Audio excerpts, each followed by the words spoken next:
Today I fucked up that I want to fuck someone else other than my wife. Warning, some audiences may find this content disturbing.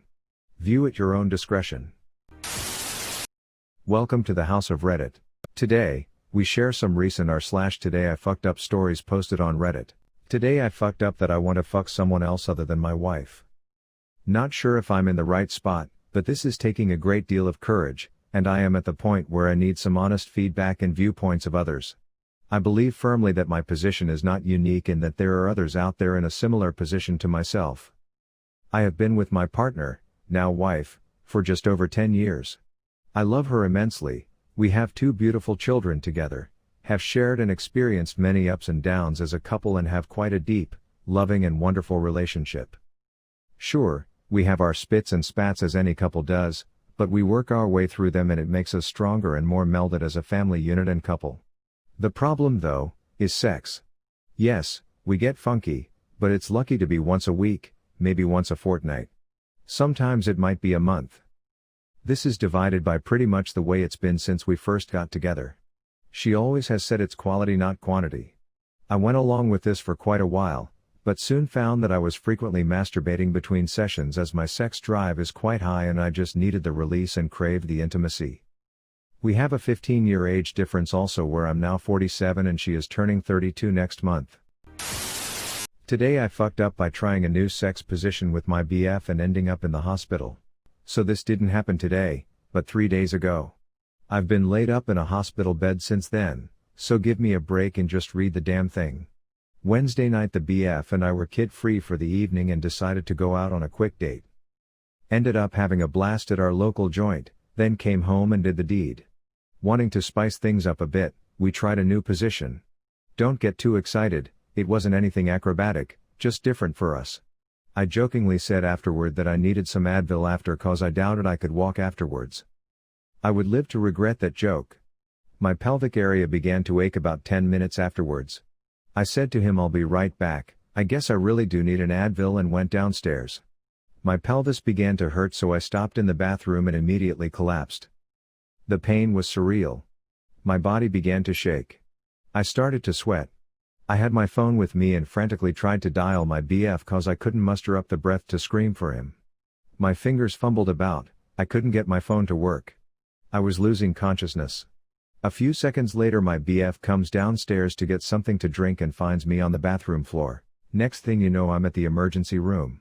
12 hours I was in the ER, unable to move due to the extreme pain. I cried out and my vitals were crashing. I looked 3 months pregnant, my stomach was swelling.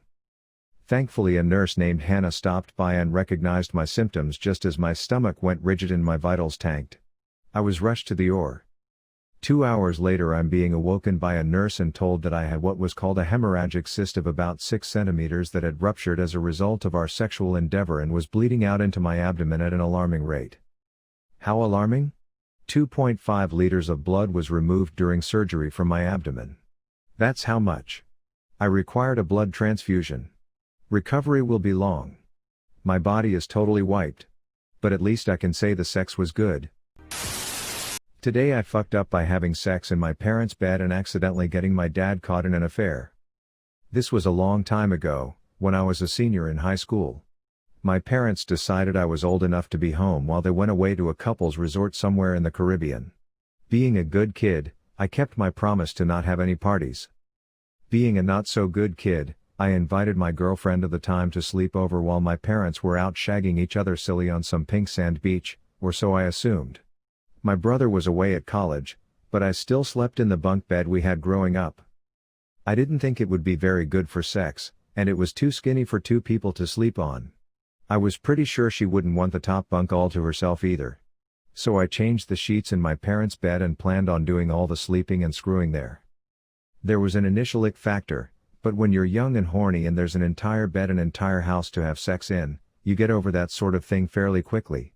Here's the screw up. In anticipation of more consecutive days of sexual activity than I had ever imagined possible, I had purchased the big box of condoms.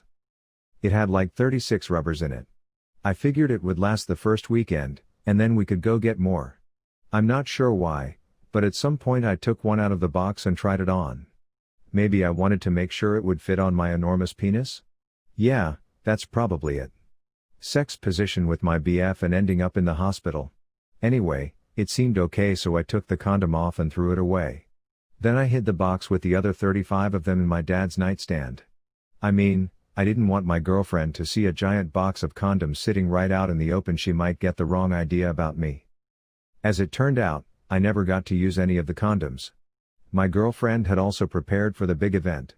Without telling me about it, she had seen an OB/GYN and got a prescription for birth control pills. And she had timed it so that they'd be effective before our ultimate shag-a-thon. And so the condoms remained, unused and entirely forgotten, in my dad's nightstand. This isn't about the actual shag-a-thon, so I'll just summarize it as, awesome. Fast forward nearly a year. I'm now living in a dorm. One night, I get a call from my brother who tells me that mom and dad are getting a divorce. She apparently caught him cheating on her. I'll never know the full details, but from what we could gather, it went like this. 1. Mom found a giant box of condoms in dad's nightstand, and it was opened and one empty condom wrapper was inside. I didn't remember doing that, but it made sense that I would. 2. She accused him of having an affair, and said she had evidence, meaning the box of condoms, but not being specific at the time. 3. He believed her without asking what evidence, exactly, and admitted to having had an affair a few years prior. 4. Huge fight. Angry words exchanged. Lawyers engaged. Divorce imminent. It took a second, but then I remembered the 35 baby barriers I had left in my dad's nightstand. Blame the fog of war or something. I definitely hadn't been thinking about cleaning up after myself. Granted, my dad's inability to keep his zipper shut was not my fault. And it's possible that he might have been caught some other way, unlikely, though since the affair had been completely over for more than 2 years. And it's not like they had a perfect marriage. Things were pretty messed up long before all of this. I'm pretty sure that the Caribbean vacation had been sort of a last-ditch effort to rekindle their spark. But the initiating event was all mine. Today I fucked up by accidentally but very aggressively hitting on a man I don't know while I have a boyfriend. So I just adopted a dog a few weeks ago. His name is Oscar and he's a very good boy, but he was an abused rescue, so he has a bad habit of barking violently at every single stranger he sees. He's all bark and no bite, but it's still kind of embarrassing. I took him for a walk today, and as soon as I got outside my house, there was a guy around my age who was also walking his dog. Oscar went nuts and got very yappy and growly, so I quickly tugged him away. Then at another intersection, my neighborhood has a lot of winding roads that overlap, I saw the same guy. Same thing with Oscar, this time even more aggressive. Then I saw the dude and his dog a third time at another intersection, and Oscar started going berserk. To try and diffuse some of the embarrassment, I figured I'd attempt to say something friendly to the guy. I meant to say something like, "We have to stop meeting like this or we can't keep meeting like this," and instead I combined them and yelled at the top of my lungs, over my dog's barking, "We have to keep meeting like this." The guy gave me the weirdest look, said no, it's okay, and then I attempted to diffuse the awkwardness by saying, "Wait, I have a boyfriend," to which he said okay. That's nice. I made a beeline for my house, but I'm assuming because we crossed paths 3 times within a mere 15 minutes, he lives super close by and I'm gonna have to drive my dog to another neighborhood before we go for walks from now on. Today I fucked up by learning my deceased girlfriend was actually someone escaped from a psychiatrist. She was acting strange actually. When we were sleeping her body was moving involuntarily, sometimes she was kicking my stomach in her sleep. Whenever I offered her to see a doctor she denied all the time, telling me it's something natural, happens because she feels tired, and I never experienced sleeping with someone else before anyways. Some weeks ago I woke up with her screams from kitchen. She was screaming towards the clock. I tried to step in but I don't even think she could see me. I called an ambulance immediately. I couldn't pick her ID card in that rush, of course. At hospital they asked me her real name, birth date, etc., and they couldn't find anyone named like that in any data. I was shocked, but they told me it's probably because her identity number is absent here. In the morning of that day my girlfriend left her hospital room and rushed to me saying, "Let's go, I'm treated well." I understood that something strange was going on. I insisted on wanting her reports. What was that? Last week she didn't wake up, the heaven has gained another angel. I tried to contact her estranged parents, even if they weren't talking for years as she told me. To me, they should have known that their daughter passed away. I knew her mother by name that she told me. I looked for her Facebook account and found a woman named like that, wanted to text her from Facebook while her daughter's autopsy was going on. After chatting a bit and giving bad news, I got shocked when she told me she has no daughter named F, asked if she had an estranged daughter at least, and she told me her children are pretty alright. I still kept stalking that woman and saw my girlfriend's pic with some other children from 2014.